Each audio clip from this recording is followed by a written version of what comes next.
a pink diamond necklace worth £2 million. But it wasn't just a gift, it was a move, a test, and possibly the most sophisticated diplomatic trap Catherine had ever faced. Accept it and bow to Saudi's soft power. Reject it and ignite a firestorm of accusations about arrogance and cultural insult. No choice was safe, but Catherine didn't follow the script. She chose her own courage. One decision, one gamble with no way back. But will her finesse be enough to turn the tables in this international chess game? Or will it spark a blaze that burns the royal family's honor? She has one chance, and the world is watching to see if she wins or loses. The Grand Hall of Buckingham Palace shimmered like a crystal dream. Antique chandeliers hung from the high ceiling, casting warm golden light across the ivory marble floor. The faint scent of white orchids, chilled jasmine, and sandalwood drifted among the elegantly moving crowd. This wasn't an ordinary gala. It was the night England displayed its grace, stability, and authority to the world. Catherine, Princess of Wales, entered amid countless gazes. Her champagne silk gown gently hugged her slender frame, flowing smoothly with each step. No tiara adorned her head, no ostentatious necklace. Just a small lavender flower hair pin, a symbol of humility and virtue. International TV cameras swiveled toward her. Light glinted off her brow, her shoulders, her eyes striving to remain serene. But Catherine felt the tremor in her chest. She knew every move tonight would be dissected, analyzed, interpreted like a silent speech. Across the room, Prince Abdul bin Khalid Al Saud, one of the most powerful members of the Saudi royal family, conversed with trade advisors. He wore a white thobe with golden trim, his bisht cloak hand-embroidered with metallic thread, a blend of tradition and absolute soft power. When his eyes met Catherine's, he smiled and nodded slightly. In an instant, his aides stepped back, clearing the way for the pivotal encounter about to unfold. Princess Catherine, his voice was warm, deep, and commanding. "It is an honor to meet the embodiment of England's refinement. I'm equally honored to welcome you to Buckingham Palace." Catherine replied, her tone soft yet steady. Moments after the greeting, one of the prince's aides stepped forward, holding a black silk box edged in gold tied with a purple ribbon. Every camera flashed, as if sensing this moment would dominate tomorrow's headlines. Catherine faltered briefly. In all the rehearsed diplomatic protocols, no one had mentioned a gift. The prince opened the box, revealing a pink diamond necklace that gleamed like it held the sun of the Jeddah desert. Light from the chandeliers struck the gems, splintering into soft, mesmerizing pink rays. A murmur rippled behind her. Nearby diplomats edged closer, as if to confirm they were witnessing something beyond mere ceremony. "A symbol from my land, the Rose of Jeddah, mined from the oldest deposits in the Western Desert," Prince Abdul said, his eyes fixed on Catherine. "I hope this gift will bridge our cultures." Catherine stood still, her hand tightening slightly on her gown. Her mind raced like a desert whirlwind. Would accepting this gift signal agreement to Saudi's soft influence? Would refusing it be seen as an insult to a culture accustomed to lavish diplomacy? Or was this a subtle trap where any retreat would be deemed weakness? The lights, the lenses, the eyes all waited for her response. Part of her wanted to smile and accept the jewels as a polite gesture. But deep down, Catherine knew every piece of royal jewelry was more than an accessory. It was memory, symbol, message. And this message was too weighty to accept carelessly. "I'm deeply grateful for your generosity," she said, her voice soft but clear, resonating in the hushed room. "This gift is truly extraordinary." She paused deliberately, letting her words hang, just long enough to reclaim a sliver of control. The prince nodded, but his gaze didn't waver, as if he sensed her weighing each syllable. In the gilded room where every gesture carried national weight, a diamond had been offered. But what would shake history wasn't the gem, it was the resolve in a woman's eyes standing at a crossroads. She lightly touched the velvet box, her fingers brushing the soft fabric, then looked up, her smile still flawless. "I will cherish this gift as we cherish the bond between our nations," she said, her tone just warm enough to soothe, but promising nothing. Prince Khalid smiled, but Catherine knew this was only the opening move. The next morning, rain fell gently on London's ancient stone domes, like a warning from the gray June sky. But nothing could cool the heat spreading across the headlines. Princess Catherine hesitates over £1 million gift. Rows of Jeddah diamonds spark controversy at Buckingham. The Times led the charge. The Daily Mail wasn't far behind. One glance, two nations, and a £2 million gift. The news surged like waves across the English Channel. Within 12 hours, broadcasts from CNN to Al Arabiya replayed the moment Catherine stood frozen hands, clasped her eyes deep and unreadable. The door to the Clarence House meeting room swung open and the Foreign Affairs team filed in. Leading them was Margaret Connolly, a seasoned woman in her 50s, with a wealth of experience in trade negotiations and protocol crises. Her voice was firm. "We need to handle this now before the media turns it into a political fiasco." The security advisor spoke next. "We're in a tight spot," said Sir Edward, a veteran diplomat, his tone low but sharp. "Prince Khalid didn't offer this gift out of kindness. It's a test. Saudi wants to know where we stand on human rights issues, especially with Parliament pushing on arms deals." He slid a Saudi newspaper across the table. Bold Arabic text hinting the gift was a symbol of trust. Catherine skimmed it, her lips pressed tight. She understood refusing the gift could paint the royals as arrogant. Accepting it could make her a lightning rod for British public criticism. William leaned in, resting a hand on her shoulder, a subtle but grounding gesture. "Kate, what do you think?" he asked, his voice low and trusting. Catherine took a deep breath, trying to sort her racing thoughts. She recalled Prince Khalid's gaze last night, not challenging, but observant, waiting for a misstep. "They want us to react rashly," she said, her voice calm but resolute. "But I won't let the royal family fall into a trap." A younger advisor, Clara, opened her laptop, projecting a social media analysis chart. "The public's divided, Your Highness. Half praise your caution, the other half think you're showing weakness. But more concerning," she hesitated, glancing at Sir Edward. "A source in Riyadh just leaked to Reuters, saying Saudi will publicly criticize if the gift is rejected. They're calling it a humiliation." Margaret flipped through a thick dossier, pulling out photos and documents. "We have precedents. Diana, the sapphire bracelet in Qatar 1986. She accepted it but was criticized for being too cozy with the Middle East. In 2007, Sophie accepted a pearl necklace in Bahrain. The press tore it apart, forcing Foreign Affairs to issue an apology." Catherine quietly turned the pages. Diana's face, her sad eyes at a gala 3 decades ago, seemed to stare back not with words, but with experience. William tapped the table lightly, drawing all eyes. "We need to act fast before this spirals out of control." "Kate, do you have a plan?" Catherine leaned back, her hand resting on her stomach, as if steadying her heart. She recalled a saying from Queen Elizabeth. "A gift isn't just gold or gems. It's a message, a suggestion, and sometimes a shackle." She closed her eyes briefly, then opened them clear and composed. "I need to meet Prince Khalid again, but not publicly." Sir Edward frowned. "A private meeting? That's risky, Your Highness. If the media catches wind, they'll blow it up into a scandal." Catherine gave a faint smile, her first that morning. "Then we'll make sure they don't find out." She looked at William and he nodded a silent agreement. Deep down, Catherine knew this gift wasn't just about jewels. It was a message, a suggestion, and possibly a trap. But she wouldn't let the royal family or herself fall because of a diamond. Catherine stepped into the small tea room at Buckingham Palace, her heels clicking softly on the ancient wooden floor. She wore a simple yet elegant navy dress, her hair in a low bun, revealing sharp, focused eyes.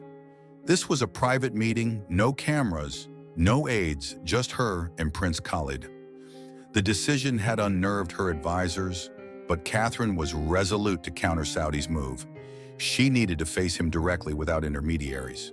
Her chest tightened, but her face held the perfect smile, a weapon honed through countless royal events. Prince Khalid was already there, standing by the tea table, his snow-white ceremonial robes accentuating his tall frame.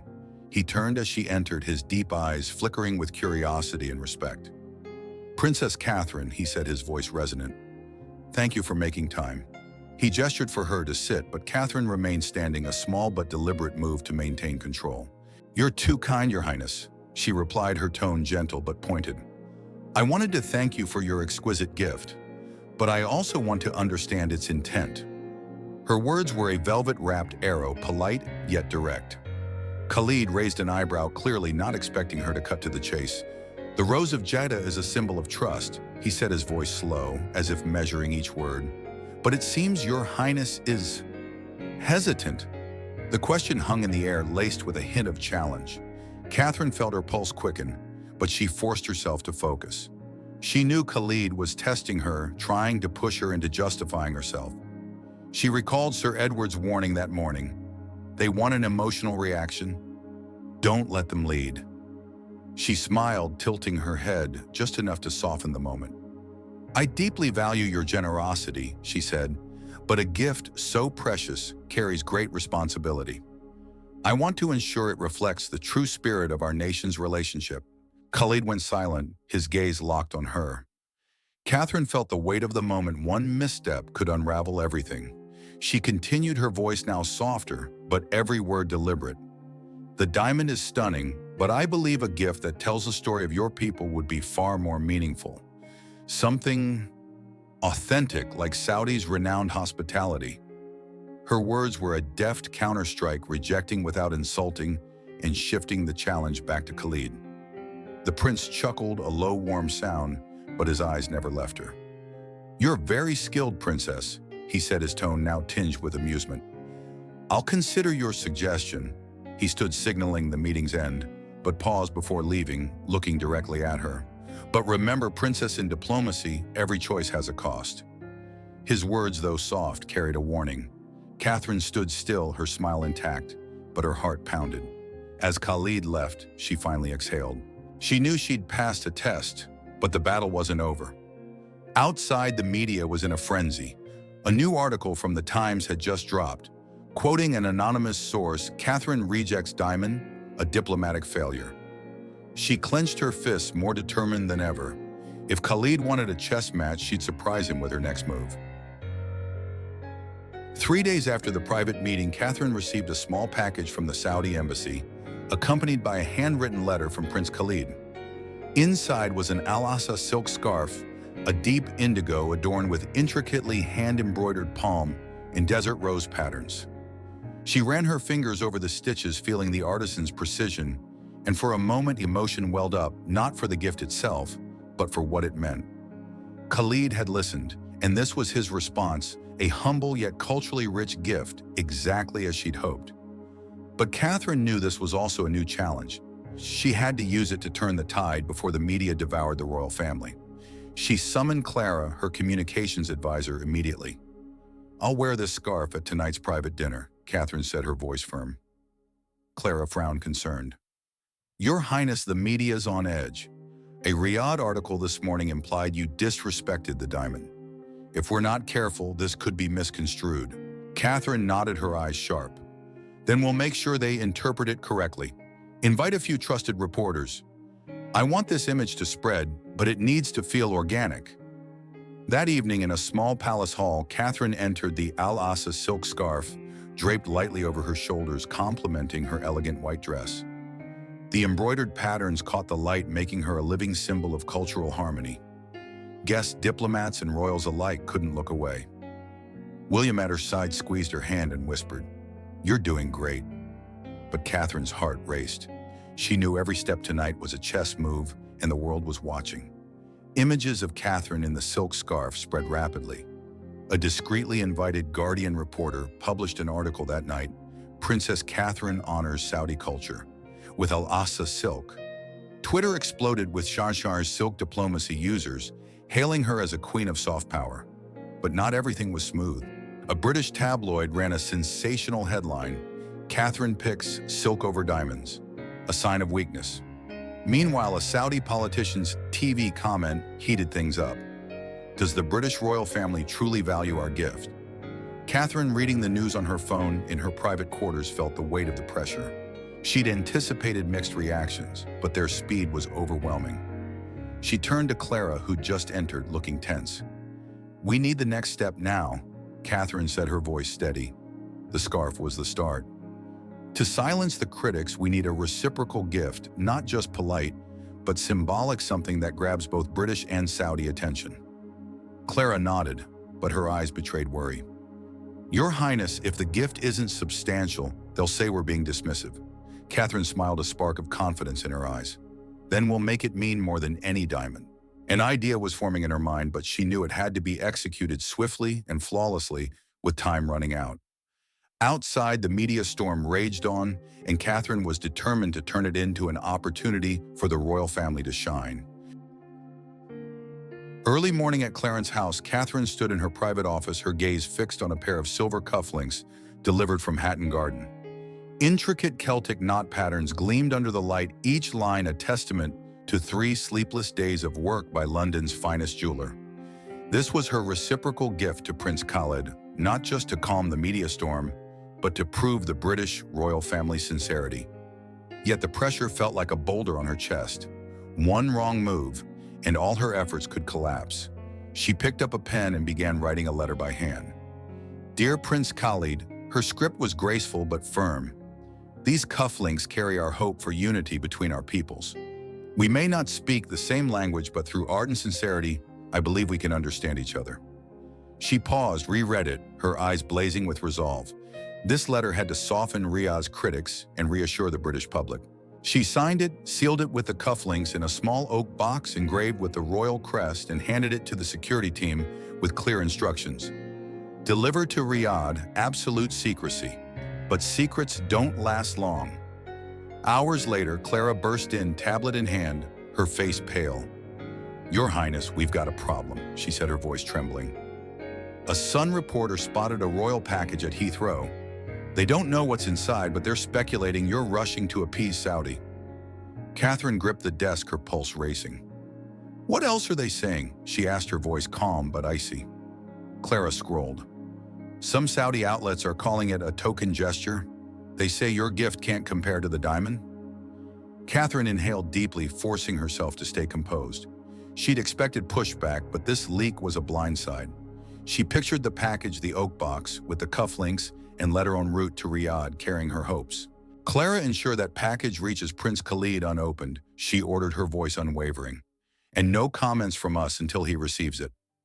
Clara nodded, but her eyes were anxious. If the gift doesn't impress your Highness, the media will tear us apart. Catherine gave a faint smile, a glint of confidence in her eyes. Then we'll make them go silent. She looked out the window where faint sunlight filtered through. William entered, his eyes full of trust but tinged with concern. You sure about this, Kate? He asked, resting a hand on her shoulder. She nodded, her voice steady.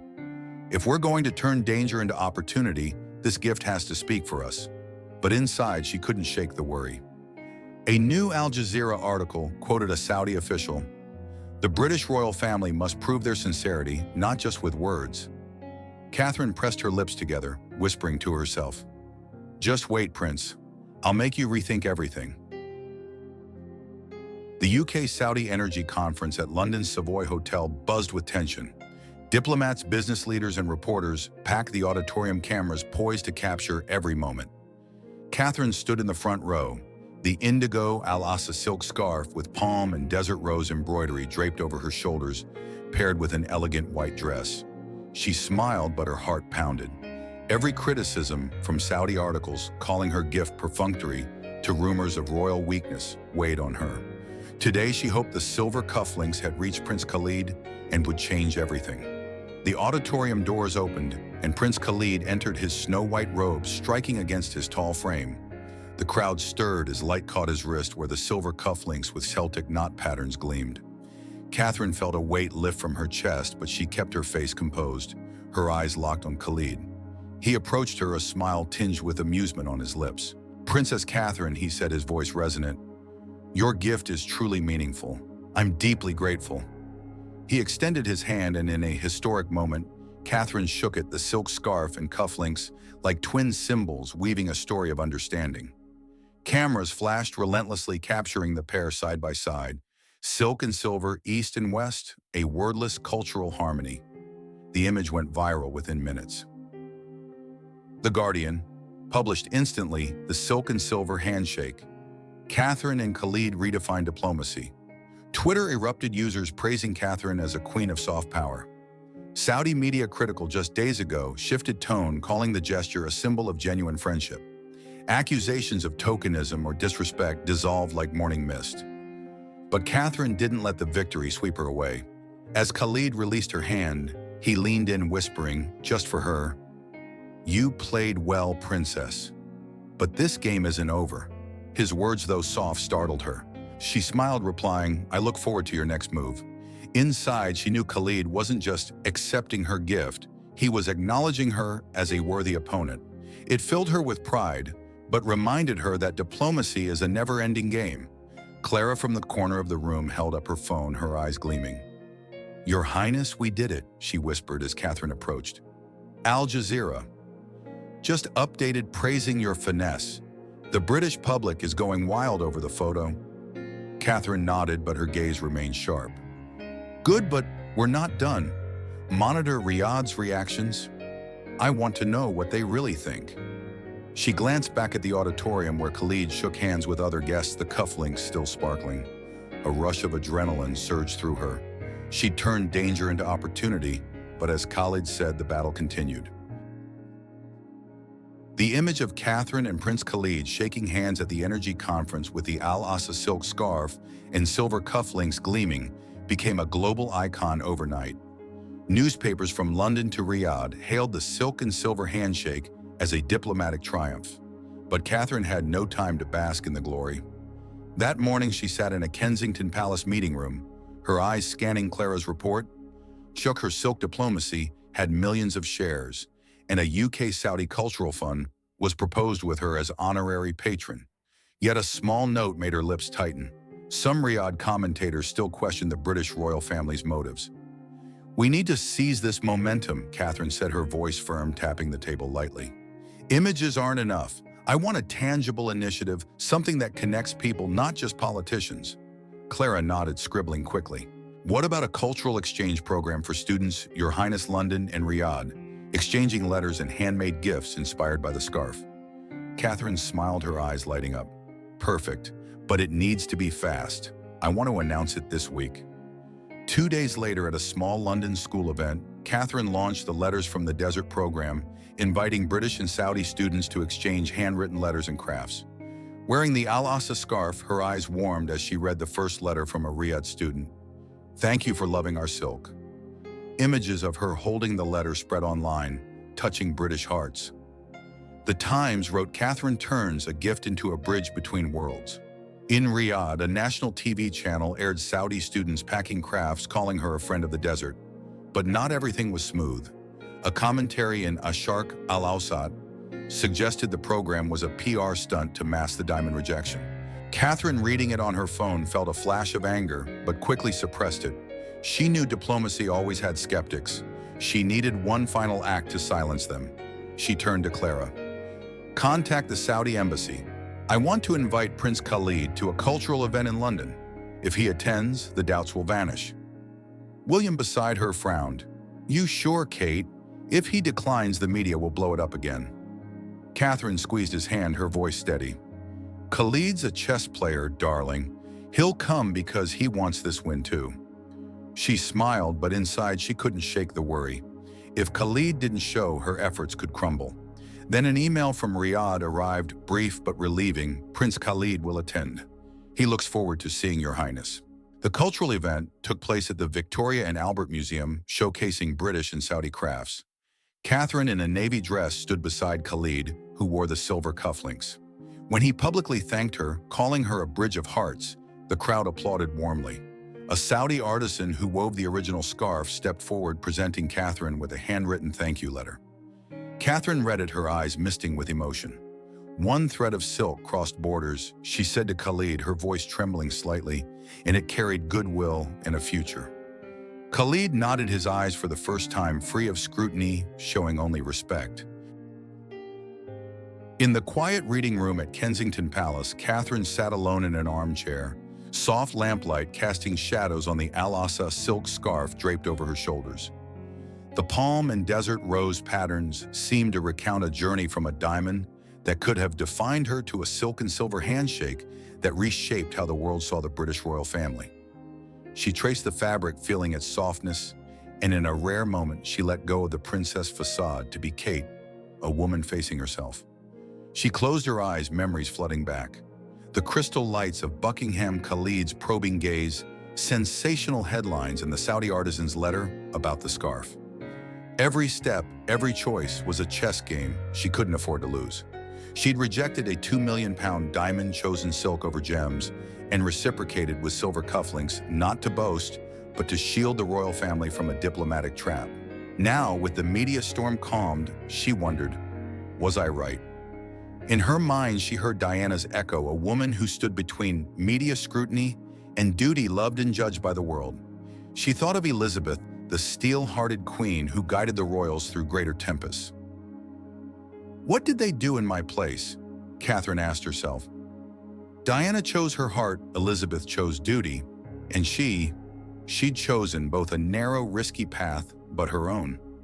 She opened her eyes, gazing into the mirror opposite. The reflection wasn't the flawless princess of photographs, but a woman who'd fought and won, not with a crown, but with sincerity. She recalled Khalid's words at the cultural event, "You played well, princess."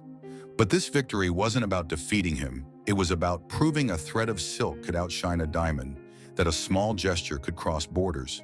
The Letters from the Desert program was thriving, with London and Riyadh students exchanging hopeful letters, and the UK Saudi Cultural Fund was building a bridge for the future. Yet deep down, Catherine knew the diplomatic chess game never truly ended. There would always be probing eyes, skeptical articles, new challenges. She stood securing the scarf tighter, its softness a reminder she didn't need a crown to prove her worth. One timely choice, she whispered, in a heart unafraid to stay quiet, "That's all I need." She stepped out the hallway, light illuminating her graceful, resolute silhouette. Somewhere an artist was sketching her portrait with a silk scarf and gentle smile, leaving an eternal mark of a queen without a throne. In her heart, Catherine knew she hadn't just protected the royal family. She'd written her own story, one of silk sincerity and the power of simple things. What do you think of this story? Share your thoughts below. And don't forget to like, share, and subscribe to stay updated on more royal stories.